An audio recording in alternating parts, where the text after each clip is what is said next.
Bom dia! Está começando o programa da Fundação ProRim.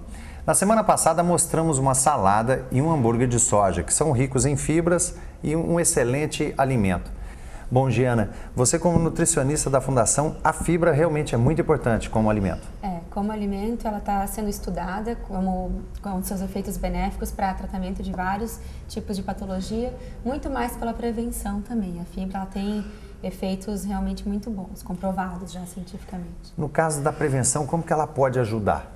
Ela pode ajudar, por exemplo, na prevenção das dislipidemias, né? Ela ajuda a não absorver toda a gordura da dieta, ela ajuda a digerir melhor a gordura da dieta e ser eliminada essa gordura através das fezes. Bom, semana passada nós falamos da questão da hipertensão.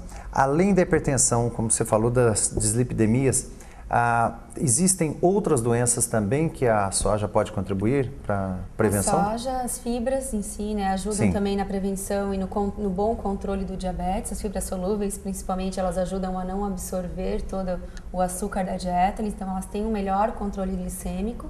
É o ideal pacientes tanto com diabetes ou aqueles que estão querendo prevenir que tenham um bom consumo de fibras, até para o bom funcionamento do intestino, para quem quer controlar o peso, como as fibras elas auxiliam na saciedade, elas aumentam o tempo de saciedade, então a pessoa acaba ficando mais tempo satisfeita e comendo menos calorias com o passar do dia.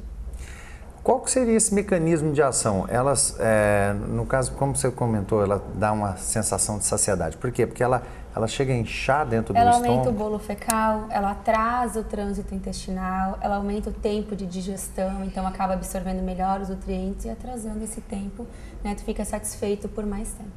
Bom, Giana, no caso, por exemplo, da dislipidemia, do colesterol, né? E ela ajuda a melhorar o colesterol bom, não é isso? Ajuda a melhorar o colesterol bom e diminuir o colesterol ruim também, né? Como ela ajuda na não absorção da gordura, como se ela estivesse quelando a gordura, né? Então ajuda a ser eliminada uma boa parte aí pelas fezes. Ela ajuda a diminuir o colesterol ruim também. Tá. No caso das fibras, quais são os alimentos ricos em fibras? É bem tranquilo de gravar os alimentos ricos em fibras, porque são os alimentos integrais, como o pão integral, as próprias fibras, que a gente compra separadamente, como a linhaça, flocos de aveia, granola. E os mais simples são as frutas e as verduras cruas, né? Lembrando que quanto mais manipulação tem, vai se perdendo. Então as verduras cozidas já perdeu-se boa parte delas. Um suco de frutas tem menos fibras do que a própria fruta in natura. Mas nesse caso, por exemplo, você citou alguns grupos como legumes e verduras. Tudo que é verdura e tudo que é legume tem fibra? Todos têm uma boa quantidade de fibra, principalmente os folhosos, os talos e as sementes, mas todas têm um pouco de quantidade, Então, no caso, por exemplo, vagem, feijão... As leguminosas, feijão, ervilha, a própria soja, também tem fibras, mas a gente tem que pensar daí, Por exemplo, uma vagem, é difícil a pessoa que come ela crua, Então vai se perder um pouco durante o cozimento. Agora, aqueles vegetais que têm costume de comer cru, como as folhas, um alface, uma selga, um tomate, eles já têm uma quantidade maior, porque não vai passar pelo processo de cozimento. No caso, Giana, batata, aipim, tem fibra? Tem muito pouca quantidade, Porque como eles são carboidratos, são transformados em amido para depois, posteriormente em glicose, eles sofrem, Eles acabam sentindo a ação da digestão e da absorção e são eliminados como outros carboidratos qualquer. A fibra não.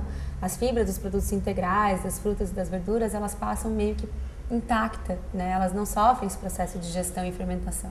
Então, por isso que elas auxiliam na prevenção e tratamento dessas doenças que a gente tinha comentado anteriormente. No caso, qual que é a quantidade ideal de consumo de fibra? O recomendado é de 25 a 35 gramas por dia.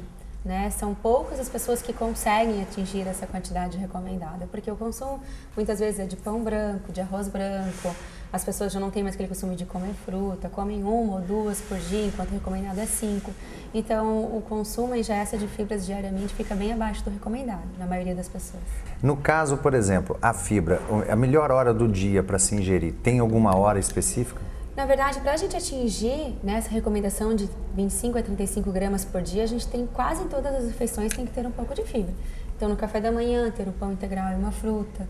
No almoço, ter bastante salada crua, talvez temperar a salada com linhaça, no café da tarde. Então, todas as refeições a gente tem que incluir algum alimento fonte de fibra para conseguir atingir essa recomendação. Você falou em 25 gramas. Isso equivale ao quê? A uma colher de sopa, de chá, de café? A mais. É mais? É.